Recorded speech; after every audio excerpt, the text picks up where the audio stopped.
উদয়পুরে আজ থেকে শুরু হলো জেলাভিত্তিক সায়েন্স ড্রামা এবং নিপুণ ফেস্ট 2025। দুদিন ব্যাপী উৎসবের আয়োজন করেছে সমগ্র শিক্ষা অধীন গোমতী জেলার শিক্ষা দপ্তর, যার মূল উদ্দেশ্য বিদ্যালয়ের শিক্ষার্থীদের মধ্যে বিজ্ঞান চেতনা, সৃজনশীলতা এবং মঞ্চনাট্য চর্চাকে উৎসাহিত করা। সোমবার রাজশ্রী কলাক্ষেত্রে এক বর্ণাঢ্য অনুষ্ঠানের মাধ্যমে অনুষ্ঠানের শুভ উদ্বোধন হয়।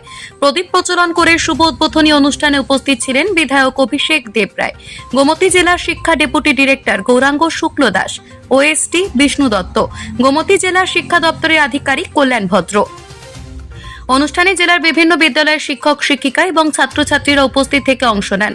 শিশুদের বিভিন্ন বিজ্ঞান ভিত্তিক নাট্য উপস্থাপনা, প্রজেক্ট প্রদর্শনী এবং সৃজনশীল কাজকর্মে মুখরিত হয়ে ওঠে রাজশ্রী হল প্রাঙ্গণ। দুদিনব্যাপী উৎসবে জেলার বিভিন্ন বিদ্যালয় থেকে আসা শিক্ষার্থীরা বিজ্ঞান নির্ভর নাট্যাভিনয়, উদ্ভাবনী প্রদর্শনী এবং নিপুণ উদ্যোগের মাধ্যমে নিজেদের প্রতিভা প্রদর্শন করবে। মূল লক্ষ্য হলো শিশুদের মধ্যে বৈজ্ঞানিক মনোভাব এবং সমস্যার সমাধানমূলক চিন্তা ভাবনার বিকাশ ঘটানো। অনুষ্ঠানের আয়োজক গোমতী জেলা শিক্ষা দপ্তরের আধিকারিক কল্যাণ ভদ্র বলেন, নিপুণ ফেস্ট এবং সায়েন্স ড্রামা শুধুমাত্র প্রতিযোগিতা নয়, এটি শিক্ষার্থীদের চিন্তা এবং প্রকাশের এক উন্মুক্ত মঞ্চ। বিজ্ঞানকে আনন্দদায়কভাবে শেখার এই উদ্যোগ ভবিষ্যতে শিক্ষা ব্যবস্থায় ইতিবাচক প্রভাব ফেলবে। অনুষ্ঠানে বিধায়ক অভিষেক দেবরায় বক্তব্য রাখতে গিয়ে বলেন, রাজ্যে বর্তমান সময় জাতীয় শিক্ষানীতিকে পাথেয় করে প্রায় 90,000 ছাত্রছাত্রীকে মৌলিক শিক্ষা সুনিশ্চিত করার লক্ষ্যে নিপুণ ত্রিপুরা ভূমিকা উল্লেখনীয়। সময় চাহিদা অনুযায়ী ধরনের শিক্ষাদান অত্যন্ত গুরুত্বপূর্ণ। যে সমস্ত আধিকারিক থেকে শুরু করে শিক্ষক শিক্ষিকারা নিরলসভাবে ভবিষ্যৎ প্রজন্মের লক্ষ্যে কাজ করে যাচ্ছেন, তারা অবশ্যই ধন্যবাদের যোগ্য, কারণ তাদের প্রচেষ্টা ছাড়া রাজ্যের ভবিষ্যৎ প্রজন্মকে এগিয়ে নিয়ে যাওয়া অসম্ভব। শিক্ষাই হলো সফলতার মূল চাবিকাঠি। আগামী দিনে যার হাতে শিক্ষা থাকবে, ক্ষমতাও তার হাতেই ন্যস্ত হবে। সেই সাথে তিনি আরো বলেন, বর্তমান সময় প্রাথমিক স্তরে গুণগত মান সম্পন্ন শিক্ষার লক্ষ্যে টিচিং লার্নিং মেটেরিয়ালের গুরুত্ব অপরিসীম, কারণ সহজ সরলভাবে পাঠদানে এটি বিশেষ সহায়ক। নিপুণ ত্রিপুরার মূল উদ্দেশ্যই হচ্ছে এই কর্মসূচির মধ্য দিয়ে 3 থেকে 7 বয়সী শিশুদের মধ্যে শিক্ষার প্রাথমিক স্তরে দক্ষতা গড়ে তোলা।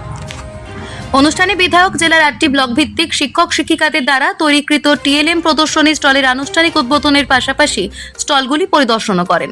সেই সাথে সবথেকে বেশি সংখ্যক টিএলএম তৈরি করে ব্লক স্তরের প্রতিযোগিতায় অংশগ্রহণ করার জন্য বিদ্যালয়গুলিকে পুরস্কৃত করা হয়।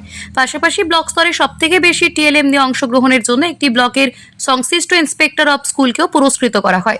উল্লেখ্য, বিকশিত ভারত অভিযানের অংশ হিসেবে শিক্ষা মন্ত্রণালয়ের নির্দেশনায় সারা দেশে এই ধরনের কর্মসূচি পরিচালিত হচ্ছে, যার উদ্দেশ্য প্রাথমিক স্তরের শিক্ষার গুণগত মান উন্নয়ন এবং শিশুদের হাতে কলমে শেখার অভিজ্ঞতা প্রদান। উদয়পুর প্রতিনিধির রিপোর্ট, অধিকার বার্তা। আপনারা দেখছেন অধিকার বার্তা। করছি কারণটা হচ্ছে এটা, যাতে করে কিনা একটা মেলার আঙ্গিকে রূপ নেয়। আপনারা সবাই জানেন নিপুণ কি, সেটা বিশদভাবে বলার তেমন একটা অপেক্ষা রাখে না। তবুও আমি বলি 2020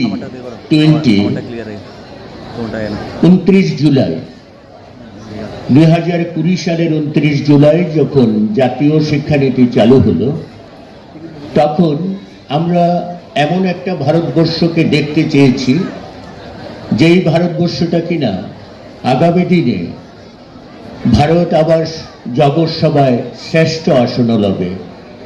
এই কথাগুলো চিন্তা করে 2021 সালে নিপুণ চালু হলো, যদিও আমাদের রাজ্যে সেটা 2022 সালে চালু হলো। আজ তার তৃতীয় বর্ষ অ্যানিভার্সারি, তৃতীয় বর্ষ। এই তৃতীয় বর্ষে আমরা সারা রাজ্যে প্রত্যেক ডিস্ট্রিক্ট ওয়াইজ আমরা নিপুণ মেলা করছি। তৎসহ আমরা এই গোমতী জেলা সায়েন্স ড্রামা একসাথে জুড়ে দিয়ে আমরা অনুষ্ঠানটা করছি। আমি একটু বলে রাখি, আমাদের মাঝে আরো অনেকে উপস্থিত হওয়ার কথা ছিলেন, জেলা সভাধিপতি, ইউএমসি চেয়ারপারসন, আরো অন্যান্য গুণী ব্যক্তিত্বগণ। ওনারা বিশেষ কারণে আজকে আমাদের স্টেশনে নেই, যার জন্যে মাননীয় বিধায়ক আমাদেরকে সময় নষ্ট করেও না, উনি আমাদের মাঝে পৌঁছেছেন। তাহলে নিপুণের উদ্দেশ্যটা কি?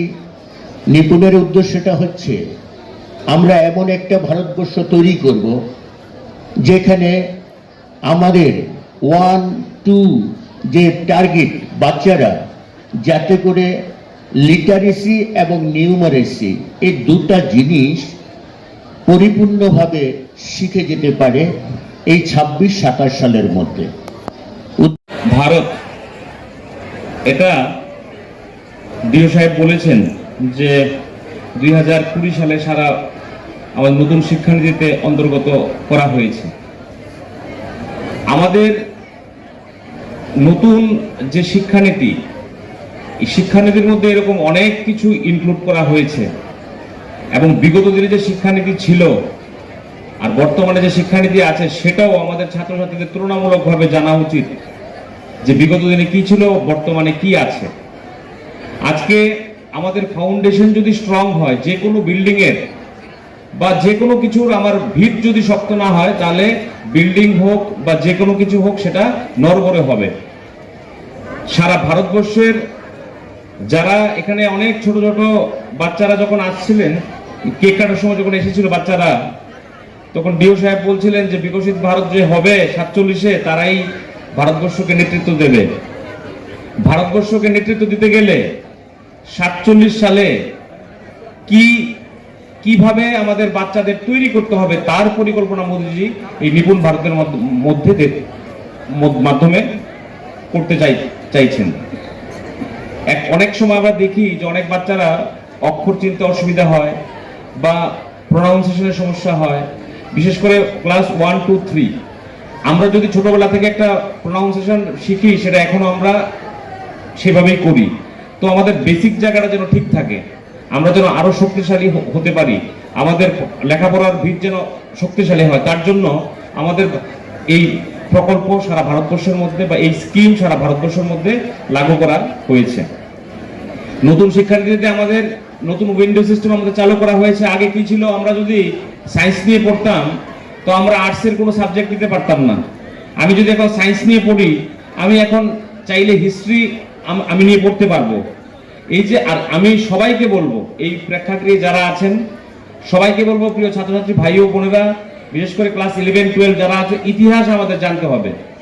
ইতিহাস যদি আমরা না জানি, তাহলে আমাদের ইতিহাস না জানলে যে আমরা আমাদের দেশ কি বা আমাদের কি ভারতবর্ষ কোন জায়গায় ছিল পূর্বে, বর্তমানে কি অবস্থানে আছে, ইতিহাস ছাড়া কিন্তু আমাদের ভবিষ্যৎ সুন্দর হবে না।